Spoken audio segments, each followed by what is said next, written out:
Hello, my name is Mike Pfaff, and this is my YouTube channel, Living in the Illusion. Now, I want to start out our discussion for today with a question.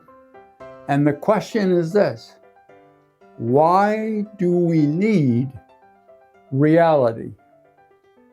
Why do we need reality?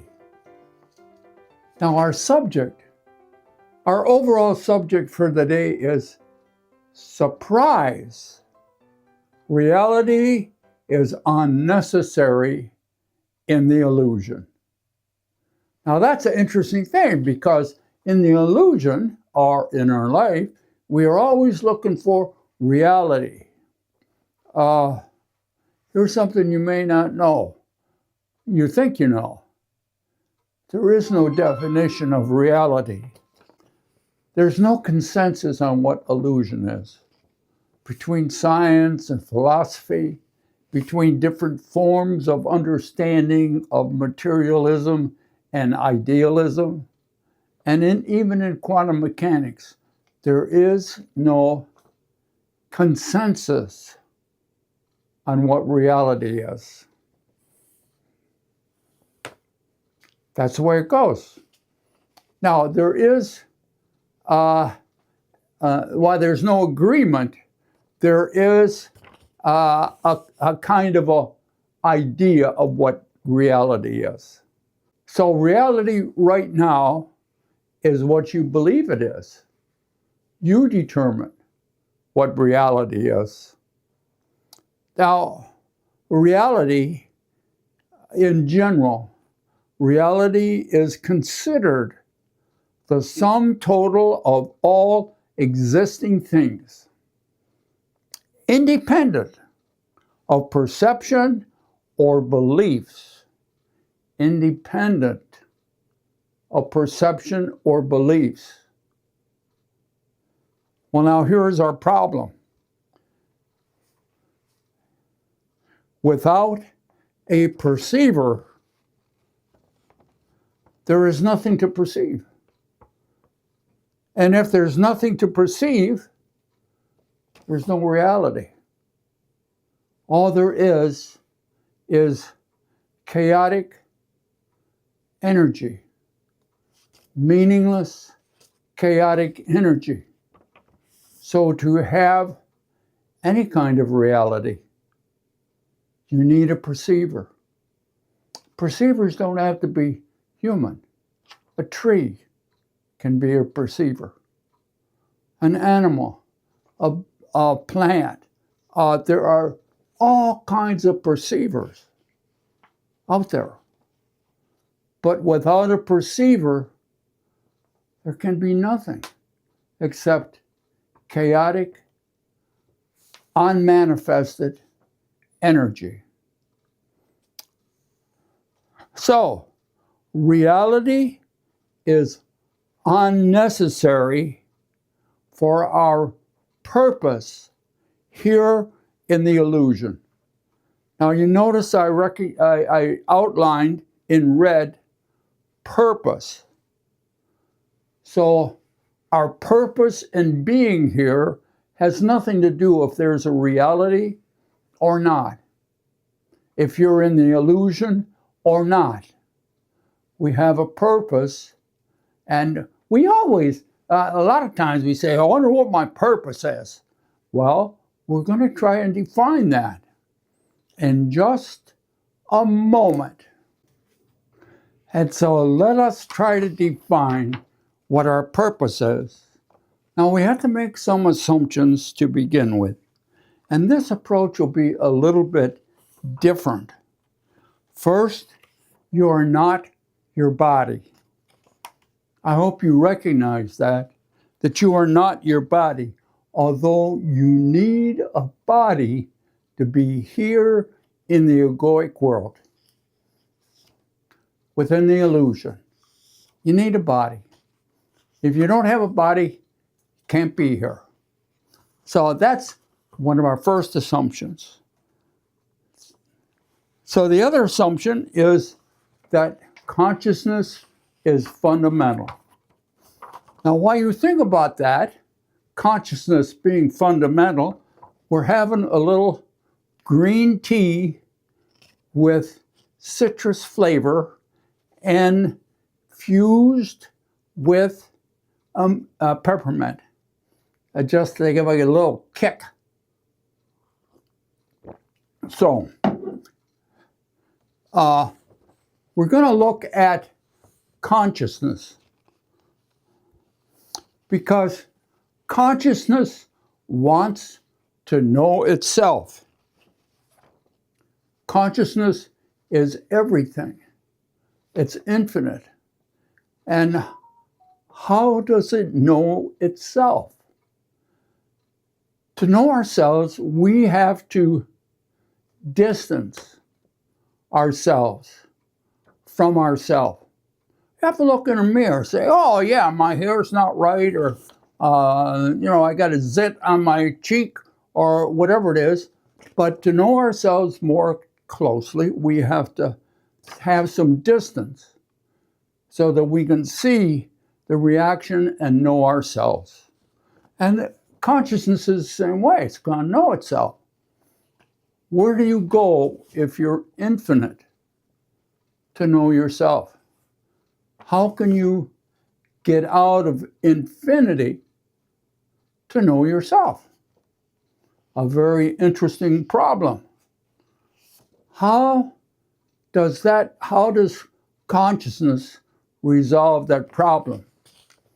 Now, a lot of work has been done in the past with other people, other social structures and philosophies looking at this question. And the first ones were the Upanishads, which predates Hinduism, and which is the basis of Hinduism.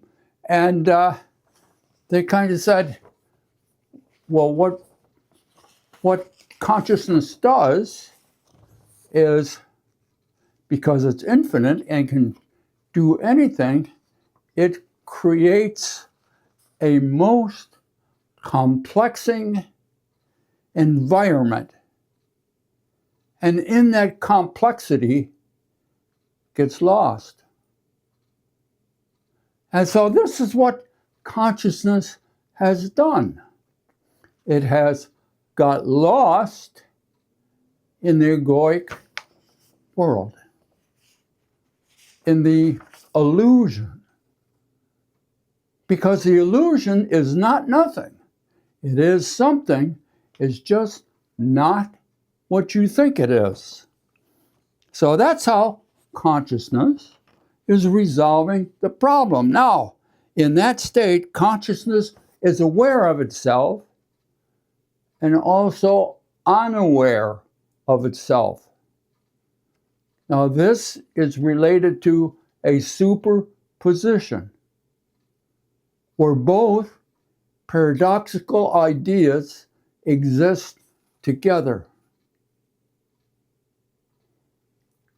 So there is a lot of superposition in this understanding.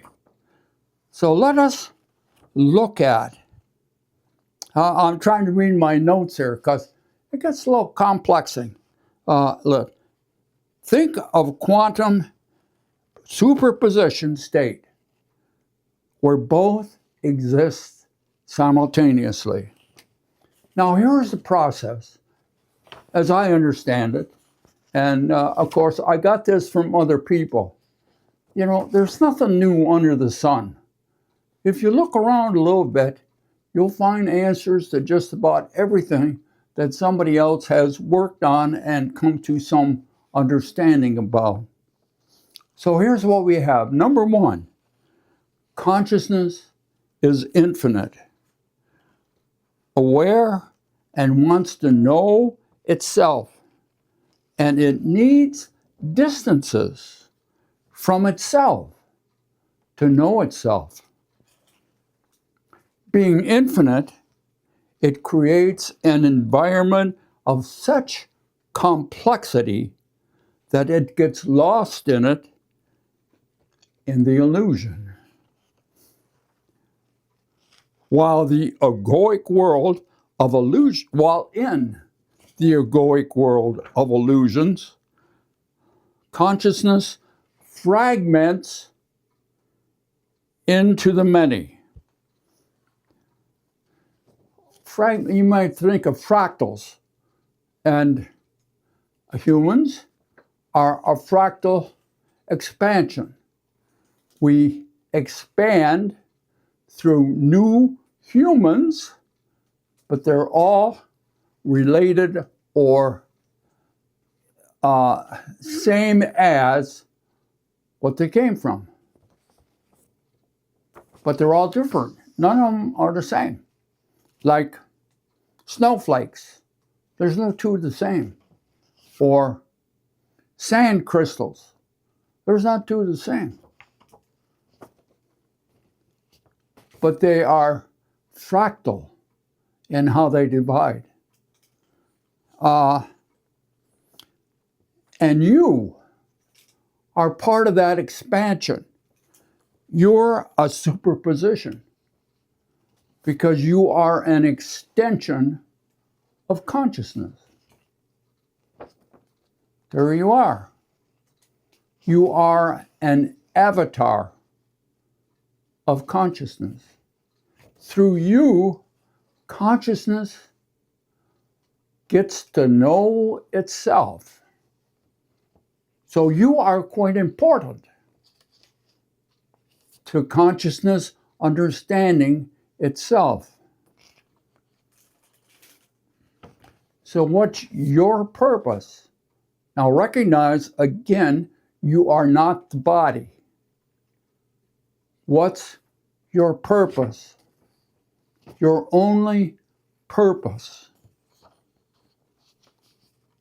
to support consciousness in knowing itself. To support consciousness in knowing itself.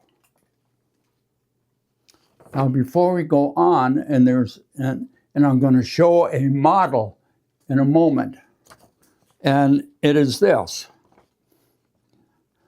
Course in Miracles. What the Course says about this. Now, here's what the Course says. The body is a learning device of the mind. Learning devices are not lessons in themselves. Their only purpose is merely to facilitate learning. You are not your body. Your body is a learning device. You are occupying your body for the purpose of supporting consciousness and helping to know itself. How are you doing that? By living within the illusion the way you are. Now think about that. Your purpose is to be in the illusion, and in so doing, supporting consciousness in knowing itself. Now, how does the body do that? You need to look at the last video and the one before that. Why? It points out that the mind and the body are one system, an entangled, quantum entangled system. Now let us look at a model that may help understand this more clearly. In our model, and here's our model. You're not your body. Now here we got to look at the model. Here we have a spacecraft. Can you see it here? This looks like a rocket ship. Can you see that? And the rocket ship is the body. It's a learning device for the mind. So you, whoever you are in the body because you need a body to be in this environment. So here you are, right here. Here's the mind, extension of consciousness. Here's the mind in this little rocket ship. And in the rocket ship are controls. And from the body, we have senses reaching out into the egoic world. Here, this is all the egoic world. We have sensors reaching out into the world, bringing information in.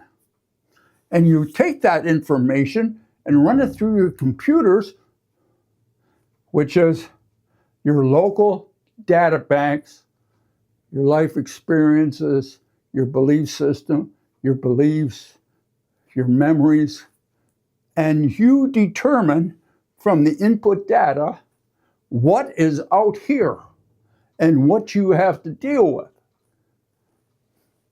And over here, see, I show a little body here, a little stick figure, but actually, you're an energy being. You're spirit.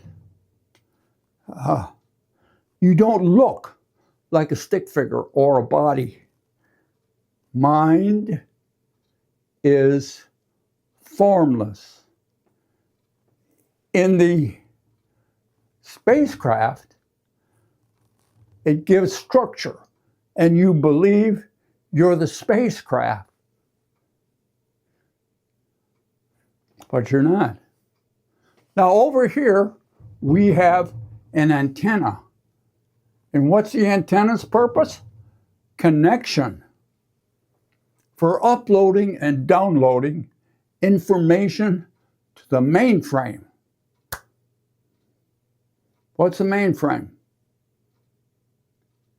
Consciousness. And through that process, consciousness knows itself. So what's our goal? What's our purpose in being here in the egoic world? Being here in the illusion. If we're in the illusion, we have forgotten who we really are. And if you look real close at A Course in Miracles, the Course is around you remembering who you really are. That's basically all it's doing. Giving you different ways to do that. Because in the egoic world, you're lost. And you have forgotten who you really are. And when you begin to question that and begin to recognize nothing is what you think it is in the illusion, and to begin to look behind it and find your purpose. In this video, we are suggesting that your purpose, your only purpose, is to support consciousness in knowing itself through you. You are the vehicle. You are the avatar through which consciousness is aware of itself.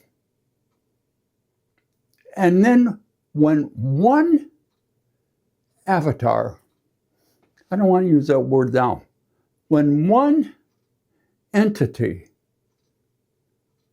awakens fully to who they really are, the play is over. Why? We're all one. And when one wakes up completely, everyone wakes up. Why? There's only one.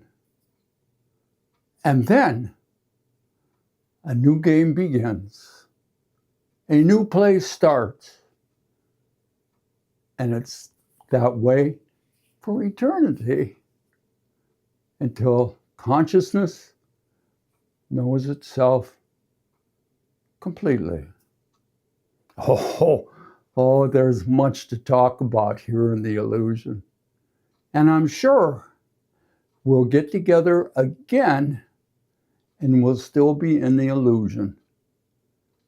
And won't we have fun? Bye now.